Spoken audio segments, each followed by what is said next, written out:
Raju membawa mereka ke pondoknya dan di sana sudah ada komplotannya yang sama-sama tukang tipu. Senu dan pamannya disambut oleh mereka. Mereka terus memperhatikan tas yang dibawanya. Senu dan pamannya juga dibebenyokin oleh makanan, sehingga komplotan mereka bisa leluasa memeriksa tas yang dibawa pamannya, yang ternyata hanya ada beberapa pakaian dan celana dalam Sarawek. Raju memberitahu salah satu komplotannya yang kita sebut saja Lungi, kalau di tas itu tak ditemukan barang berharga. Tapi Lungi tak menyerah, dia menjawab jika pasti barang berharga disembunyikannya di pakaian yang mereka kenakan.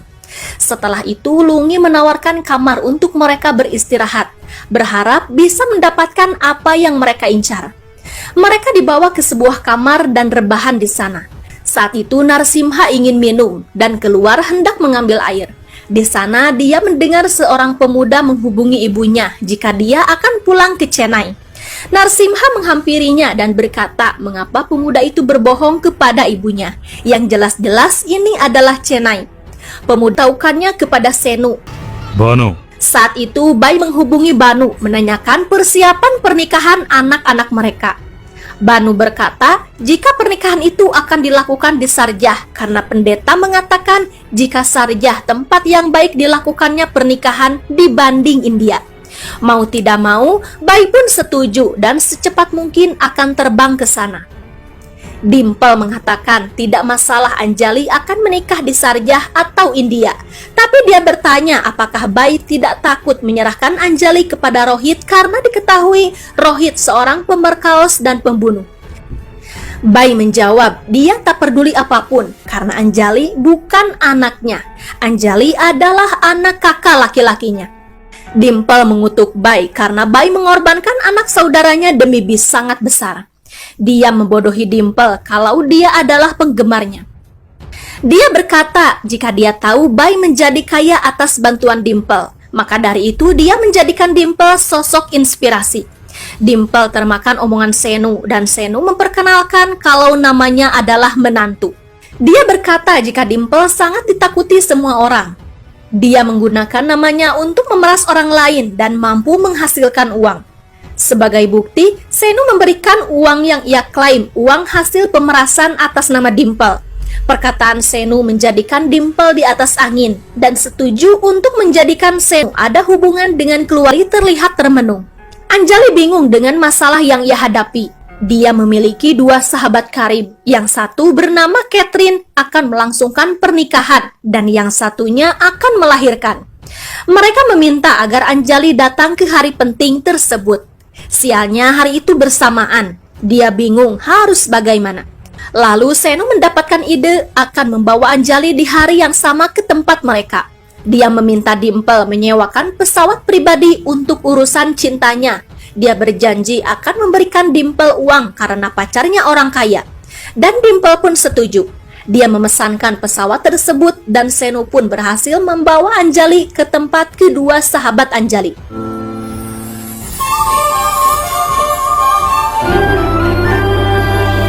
Happy married life. Anjali. Oh, congratulations. Thank you, Anjali. Yeah. Salah satu dari mereka bertanya siapakah pria yang bersama Anjali. Anjali menjawab kalau dia adalah calon suaminya. Senu berhasil meluluhkan hati Anjali dan membuatnya tahui lewat Dimple kalau dia menantu keluarga Bai. Malah mereka memberikan sebuah rekaman sebagai bukti. Bai menyadari itu bukan dirinya dan menggerutu mengapa kakaknya masih hidup. Ternyata Narsimha adalah kembaran Bai. Bai marah dan menampar Dimple. Mengapa dia bisa kecolongan? Dimple berkata jika orang itu salah satu penggemarnya. Bai terus menampar Dimple meluapkan amarahnya dan menyuruh anak buahnya mencari orang yang mirip dengannya. Saat itu Rohit datang. Bai menyambutnya dengan baik. Bai memanggil Anjali dan memperkenalkan Rohit kepadanya. Anjali mengatakan bukankah Rohit pria yang ayahnya bawa di mall waktu itu? Malah sekarang dia jatuh cinta kepadanya. Bai semakin murka mendengar hal itu dan meminta nomornya. Tapi Anjali berkata jika dia tak mempunyai nomor. Cepat Vinanjali. Anjali menemui Senu dan memarahinya. Dia bertanya mengapa Senu menipunya dengan mengaku kalau dirinya adalah Rohit. Senu menjawab jika dia tak diberi kesempatan untuk menjawab saat itu, dan itu pun dia lakukan karena dengan kebohongan Senu dan memutuskan hubungan mereka. Dia meminta agar Senu menjauh dari kota ini, jika tidak ayahnya pasti akan membunuhnya. Senu patah hati dan menangis di hadapan gengnya. Saat itu anak buah Bai dan melihat Senu menangis. Mereka berkata jika Senu patah hati diputuskan oleh anak Bai. Karena tak tahu siapa Bai itu, Narasimha berniat untuk menemuinya. Dia menghentikan kendaraan untuk menuju rumah Bai. Kebetulan anak buah Bai yang lewat dan membawanya. Narasimha dipertemukan dengan Bai. Dia memohon agar Bai merestui hubungan Senu dan anaknya. Tapi ketika Bai berbalik, Narasimha terkejut. Ternyata Bai adalah kembarannya. Bai anak buahnya menghubungi dan menceritakan jika Senu berhasil menyelamatkan diri. Senu mempertanyakan kebenarannya kepada Narasimha mengapa ini bisa terjadi. Lalu Narasimha pun memberitahu Senu bahwa dulu dia adalah kepala desa. Warga di desanya saat itu mengkhawatirkan karena mengalami cacat fisik, dan jalan satu-satunya adalah mendirikan pabrik fluoride. Tapi pabrik itu membutuhkan jika dia akan menyumbangkan harta warisannya yang sebesar 10 crore untuk mendanai pabrik, dan meminta penduduk untuk menyumbangkan juga sebagian kecil hartanya agar semua masalah yang menimpa desanya bisa cepat teratasi. Rade dan yang lainnya mengumpulkan semua sumbangan para penduduk. Kejahatan mengetahui gagasan kakaknya yang menyumbangkan hartanya untuk membantu warga. Dia tak terima dan merencanakan sesuatu dengan Banu yang saat itu sama sedang menjalani hukuman. Setelah uang terkumpul, Narasimha akan memberikannya kepada pemerintah. Dia mengajak serta istri dan anaknya Anjali yang masih kecil. Tapi di tengah perjalanan, Narasimha dihadang oleh semua polisi yang mengawal Narasimha. Narasimha menghampiri Bai saat itu, dan Bai berkata jika dia akan membunuhnya. Lalu dia akan memberitahu semua orang bahwa Narasimha membunuh keluarganya sendiri dan melarikan diri dengan uang itu. Dan Bai pun menusuknya hingga Narasimha jatuh ke jurang. Bai menyamar menjadi Narasimha dan melewati polisi dengan menaiki mobil, menyangka dia adalah Narasimha yang kabur. Penduduk marah mendengar hal itu dan mengutuk Narasimha. Mereka mengirim Rade dan rekan yang lainnya ke penjara. Senu bertanya mengapa Anjali yang sudah mati bisa hidup kembali.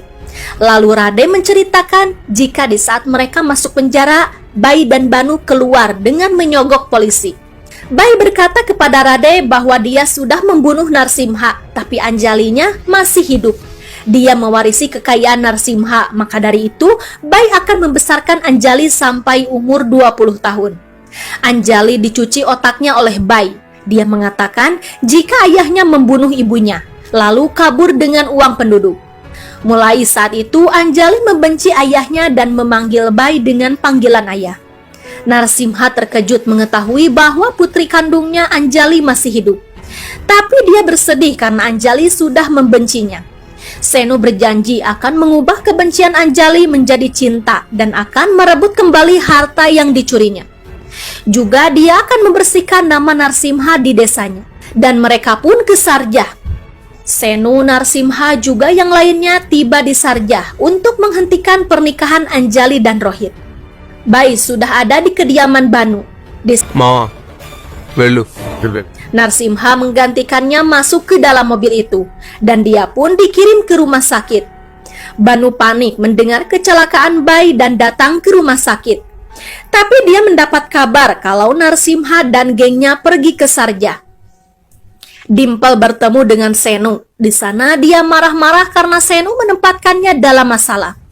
Senu membodohi Dimple lagi dengan mengatakan jika dia ada celaka Bai adalah kembarannya.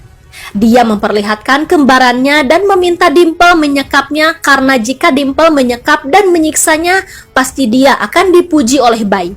Dimple yang boloon mengikuti saran Senu. Dia berencana akan menyekap duplikat bosnya di sebuah villa miliknya di sana. Dimple lalu membawa Senu menemui bosnya dan memberitahu keluarga jika pura-pura bangun dan pertama kalinya dia melihat Anjali. Dia senang bercampur sedih bisa menggenggam tangan anaknya kembali setelah belasan tahun. Dia juga pura-pura berterima kasih kepada Senu karena telah menyelamatkannya. Dia berkata jika Senu akan diangkatnya menjadi asisten untuk berjaga-jaga sampai acara pernikahan. Walaupun Anjali merasa kesal saat itu. Banu berkata jika Narsimha lah yang mencelakai Bai karena dia baru mendapatkan kabar jika Narsimha sudah mendarat di kota itu. Anjali terkejut dan berkata jika dia ingin melihat ayah kandungnya mati sebelum pernikahan ini terjadi. Narsimha yang mendengarnya bersedih dengan kebencian Anjali yang teramat sangat. Tapi Senu mencoba menenangkannya. Terlihat Dimple menyiksa duplikat bosnya, tak tahu bahwa itu adalah bosnya yang asli. Dia masih menyangka kalau itu Narsimha. Dia menyiksanya dengan menyetrumnya. Bai pura-pura diam dan tak melawan. Tapi dia sadar dengan semua apa yang dilakukan Dimple. Senu berpikir jika Banu masih diikuti Baba rencananya akan sulit. Dia berencana menyingkirkan Baba. Dia membodohi asisten Banu yang bernama Peda. Peda mendengarkan percakapan Bai dengan Dimple jika dia diberitahu pendetanya yang bernama Lungi Baba jika pernikahan ini akan terjadi malapetaka. Bai tak akan memberitahu Banu hal ini karena takut membatalkan pernikahannya. Peda memberitahu Banu perkataan Bai. Dan Banu pun menyuruh Peda agar semua uang penduduk dan menfitnah Narsimha. Banu terus mengungkapkan kejahatannya dan Bai yang membuat Anjali mengetahui kebenarannya dan bersedih. Anjali meminta kepada Senu untuk dipertemukan dengan ayahnya. Senu mengisyaratkan jika selama beberapa hari ini ayahnya selalu bersamanya. Penyamaran Narsimha akhirnya terbongkar. Anjali memeluk Narsimha dengan erat. Dan Narsimha pun juga memeluk Senu bersamanya. Setelah mendapatkan uang Banu yang ditransfer melalui Peda dan mendapatkan Anjali kembali, mereka bersiap pulang ke India. Lagi-lagi mereka memanfaatkan Peda. Peda yang kepalang basah takut ketahuan bosnya karena ulah bodohnya mau tidak mau membantu mereka keluar dari tempat Banu. Terlihat Baba menyelamatkan Bai yang asli. Bai menemui Banu. Banu diberitahu Baba jika mereka sudah meninggalkan rumahnya. Tapi dia sedang menangani Senu dan yang lainnya. Di saat mereka menyuruhnya mencegah orang-orang yang ada di foto.